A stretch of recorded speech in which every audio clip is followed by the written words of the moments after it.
Tell me you're Jonathan. And don't tell me you're Candace. Why don't you tell us who you are? She's Aggie Burns. Aggie! How nice to see you. Whoops. Hi. Hi. Come on. I had to get out of town for a couple of days. I hope you don't mind my inviting myself up here this way. Oh, of course not. I would have invited you myself if I thought you could be lured up here again. And Stuart, too, if I had the room. Maggie, what's wrong? Is it Stuart? I'm sorry. But you've broken your engagement before. I'm sure things can be patched up. Not a chance. I'm through with men. They're all egotistical and selfish and extravagant. Whatever happened to the good old New England tradition of quiet humility, conservatism, thrift? Oh, it's around. You just have to dig a little deeper for them. I'm throwing away my shovel. Look, why don't you go upstairs and freshen up a bit, and I'll talk to Martha about lunch.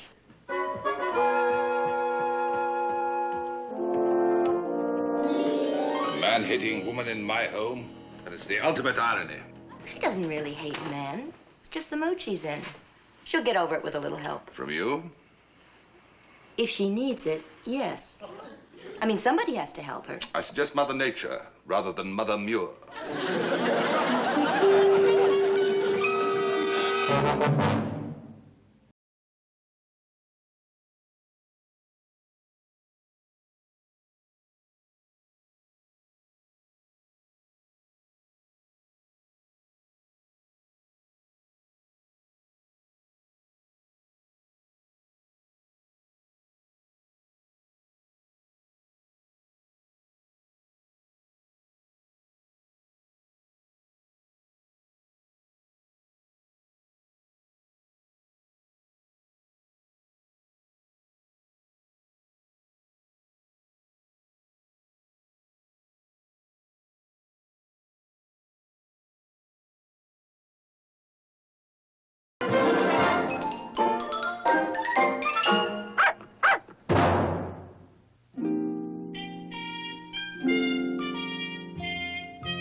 Too bad.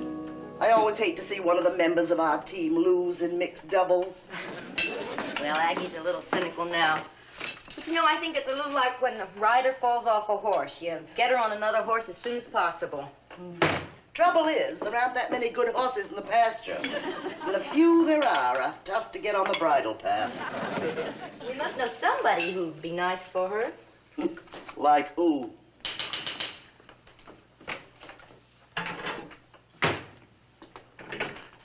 Oh, hello, Martha. Well, if it isn't Mr. Who. Mr. Who? Claymore. Hi. I just wanted you to know that I'll be hovering about the place. Oh, Claymore, I'd like you to meet Aggie Burns. Claymore Gregg. Oh, how do you do? Hello. As I said, I'm going to be hovering about the place. I have to measure the property lines of Gull Cottage. Oh, is there anything wrong with them? Oh, I certainly hope so. You see, property taxes are going up, and if I have less property, I'll pay less taxes. Well, I better get to work. Oh, awfully nice to meet you. Bye.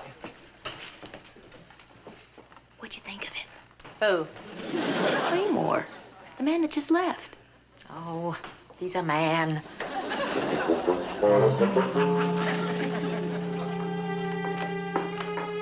Oh, I just straightened up the guest room a bit. Oh, good. You know, I think Miss Burns is as money conscious as Claymore. Why do you say that? Well, she buys everything in the giant economy size. She's got a jar of cold cream I can hardly lift, and a tube of toothpaste that looks like a white salami. They really have a lot in common. It's a match not only made in heaven, but at the bank as well. I can see them falling in love, merging, and raising a lot of little deductions. I see the top of a ship. The rest looks like it's underwater. Well, that's because it's below the horizon. As you know, the world is round. Good day, madam. Captain, would you do me a favor? Anything at all, Mrs. Muir? Would you get Claymore to ask Aggie Burns for a date? Yeah, almost anything at all, Mrs. Muir. It feels so right. If ever two people were made for each other, those two were. Well, that's true. They won't need any prodding from you or me. But they don't realize it yet. Once they get to know each other, then they will. Madam, I consider marriage-minded women the bane of civilization. Captain, if it weren't for women and marriage, there'd be no civilization. Jonathan, will you go downstairs and see what Claymore is up to? I'd rather stay here and listen to you talk about him. Come on, Jonathan.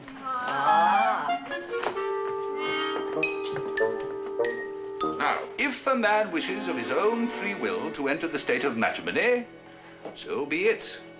But I cannot in all good conscience aid and abet such a scheme. Why, even if the victim were my own worst enemy, I wouldn't. Or would I?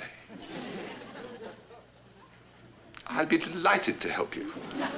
With a little bit of luck, it may lead to marriage between Claymore and Miss Burns. What made you change your mind about marriage? Oh, I haven't changed my mind.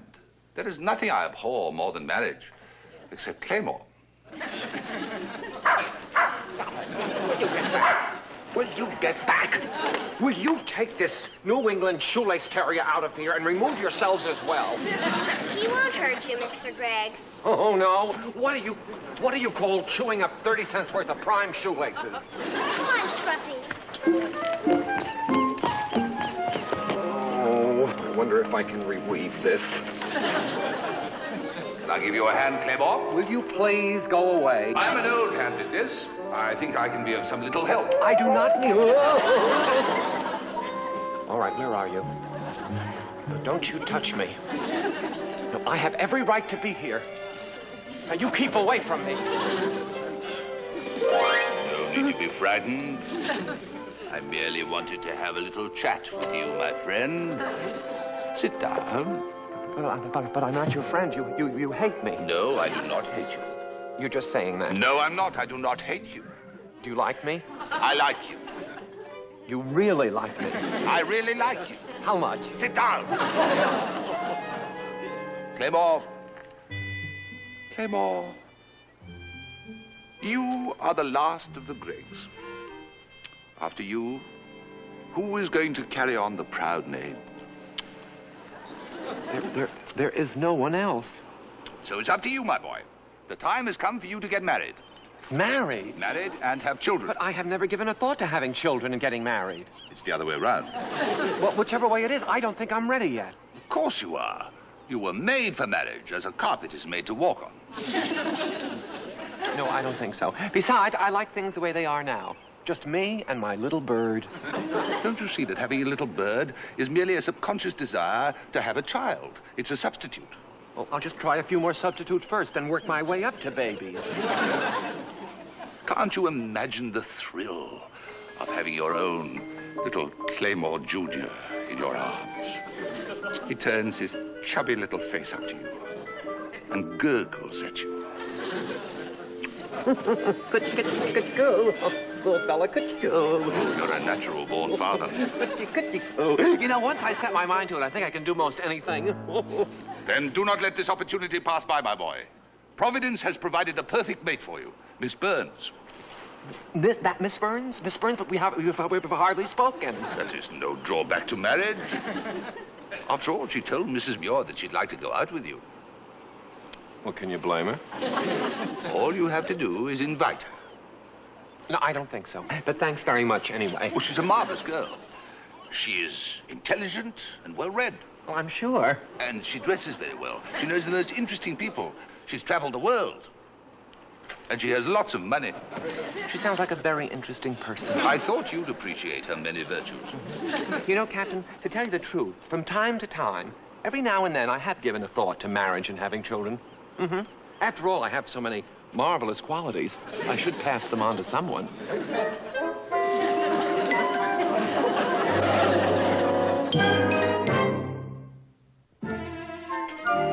Now then, if I gave each of you a nickel, what would you spend it on? A package of Tutti Frutti bubble gum. A Zippy Pippy bar. Just as I thought. Here we are. Wow! Wow! 1 Tutti Frutti bubble gum, 1 Zippy Pippy bar. Thank you. Come on, Scruffy. Now then, I wonder if I could take the retail price as a tax deduction.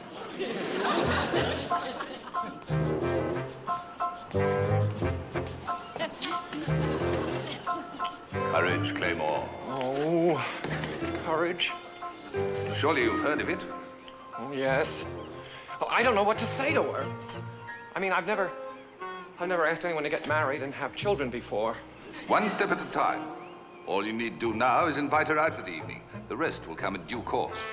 Oh, that's easy. Oh, but this is easier. Oh.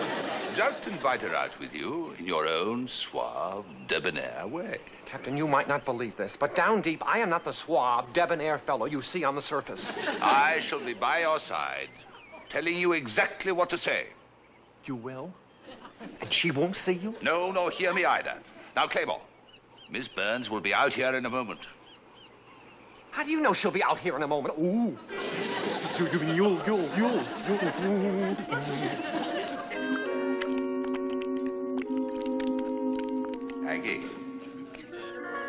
Aggie Burns. Come outside, Aggie. Come outside and breathe the fresh sea air.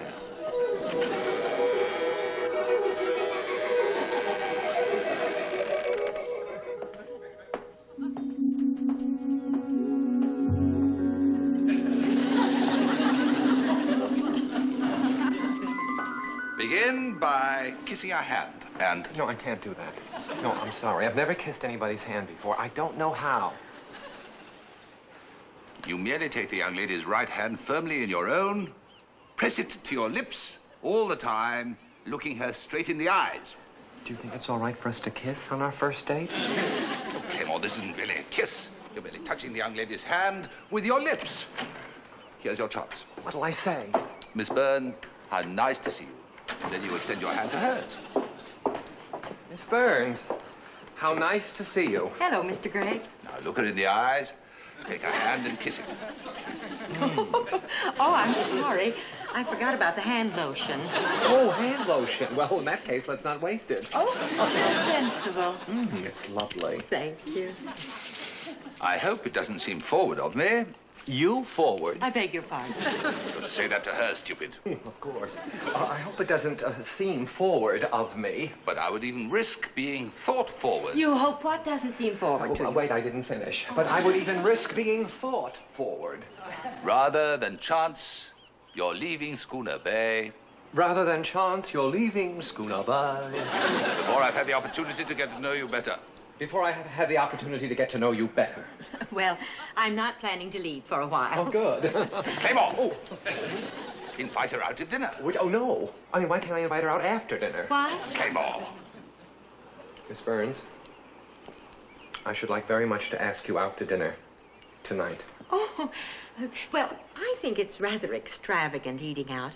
Now, I know Martha has prepared a marvelous dinner, so I'll have Carolyn invite you. Oh, that's wonderful. But I'd much rather be alone with you, Miss Burns. Now, if we can get there before 6, there's a special rate at Norrie's Lobster House. I'll be ready at 5:30.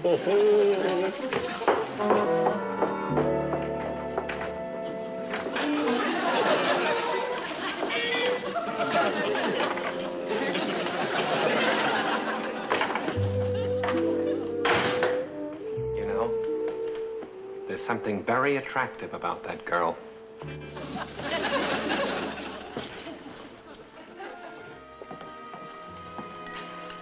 Oh, that dinner was wonderful. The food here is delicious. And you just can't beat it for the price.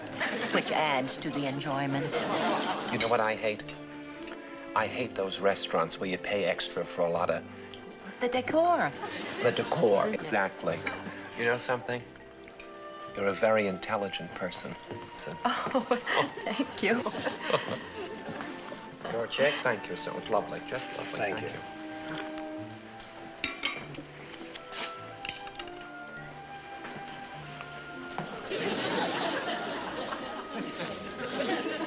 Oh. You see, you just can't be too sure. I always double-check these things because I don't want to pay for someone else's mistake. Well, you might check the tax. They usually make a penny or two mistake there.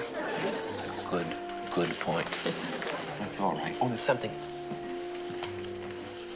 you might watch for. Sometimes they put the date on the top, and you see? Make sure they don't add the date in with the price of the food. Oh, I'll remember that. It's just good common sense. Now, is that a 3 or an 8? It's an 8. Oh, then I guess it's correct. Oh, please. Now, let's see. What is the tip on $7.75? No, the check is $8.06. No. That's with tax. You see, what I do is I subtract the tax and tip only for what I eat. I admire your thinking. With just good common sense.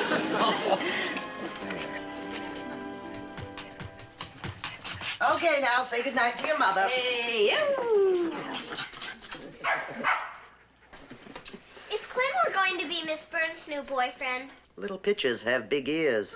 What does that mean? Well, it means that it might turn out like you said. Oh. Why does she want Claymore for a boyfriend anyway? well, a person doesn't have to have reasons for liking another person. Well, especially if the person likes is Claymore Gregg. I don't understand. Well, what I mean, dear, is that people grow up and they see something special in each other and they fall in love. Oh. Oh. How about bed now? Okay. That goes for the small furry one. Oh, I'll get it, Martha. That must be Claymore and Aggie back from dinner. Hi. Hello, Carolyn. Mrs. Muir. Did you have a good dinner? Oh, it was marvelous. It was lovely. Would you like some coffee and cake? Oh, fine. You see, we thought you'd ask us, so we didn't order any dessert. I think I'll just freshen up a bit. Claymore, why don't you just come inside and I'll make you some coffee. Thank you, I'll get Mrs. it. Muir.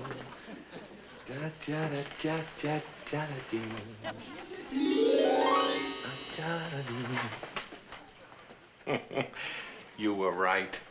Providence has sent me the most perfect mate.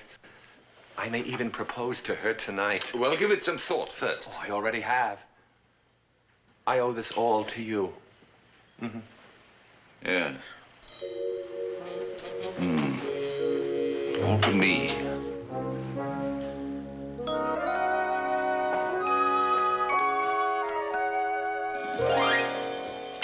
You were wonderful, Captain. I don't know what you said to him, but it certainly did the trick. Yes, and it troubles me, madam. Oh, it's the best thing that ever happened to him. What if the fool proposes to her? And what if she says yes? Just because you're against marriage doesn't mean it's bad for Claymore. He would never even have thought of it if I hadn't tricked him into it. And out of hostility, not love, without any consideration for his happiness. Oh, it's time Claymore got married and realized that happiness isn't everything in life. I didn't mean it quite that way. Mrs. Muir, it's your obligation to discourage this thing between Claymore and Miss Burns. I wouldn't dream of interfering.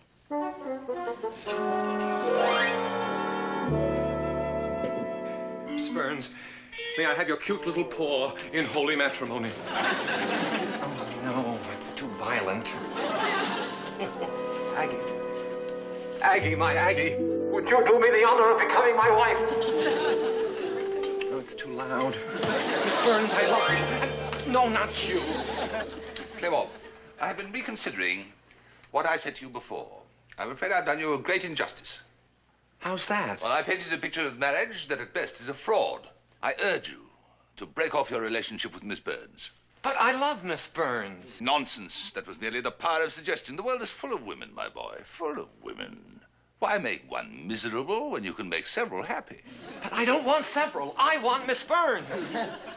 And one day, there'll be little Claymore Jr. Oh, he can play with my bird. Wives are dominating, demanding creatures. Once you've said, I do, you'll never again get another word out. You were never married. How do you know that? I'm an expert on women. But not on wives. Well, no, of course not, but... You're just talking like that because you hate me. You don't want me to be happy. That is not true. Not true. What is more, Miss Burns has no money. I made it up. But that's not... You made it up. That's right. I don't know what her finances are like. Oh, but then you don't know that she doesn't have any money. No, I'm not falling for it, Captain. And don't expect an invitation to my wedding.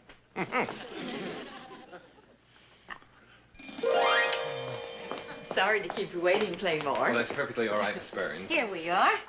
The coffee will be ready in a minute. Thank you, Thank you, Carolyn. Mrs. Muir.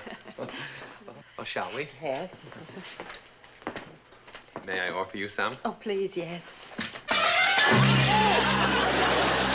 Terribly sorry. Right.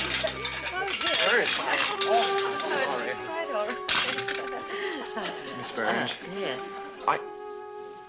Aggie, I know we met only a few short hours ago, but there are some things in life that happen at first sight. And when you were upstairs just a few moments ago, I was trying to decide how to phrase what I must tell you. And I have come, Aggie, to this conclusion that... I'm terribly sorry. Aggie, you have a long-distance phone call? Oh, excuse me, please.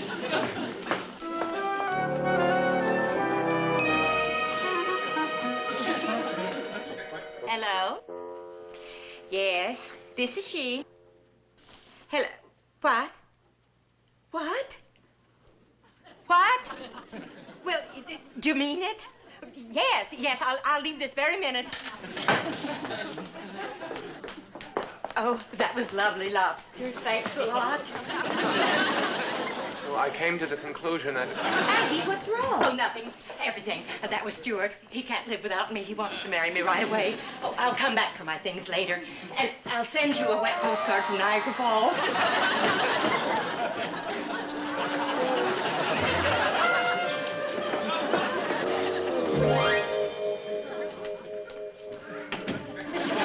I heard that. Well, I guess I better go myself. Oh, Playmore, I'm so sorry. I know it's painful for you, but you'll get over it. I know you will. No, never. It's a flame. Oh, I mean a torch. I'll carry it forever. You may be right, madam. A love like that comes along once in a lifetime. Exactly. He was willing to give his all for such a love. My all. A fabulous engagement ring. A fabulous... An engagement ring. A lovely cottage in the finest part of town. She would have loved that, wouldn't she, Mrs. Muir? Oh, yes, any woman would. Well, that's very generous of you, Claymore. When it comes to affairs of the heart, Claymore is like that. His heart rules his head. Well, perhaps someday my broken heart will mend. Until then, I'll just force myself to carry on. Stout fellow. Thank you. I have really only one regret. I should have ordered the codfish cakes instead of the lobster.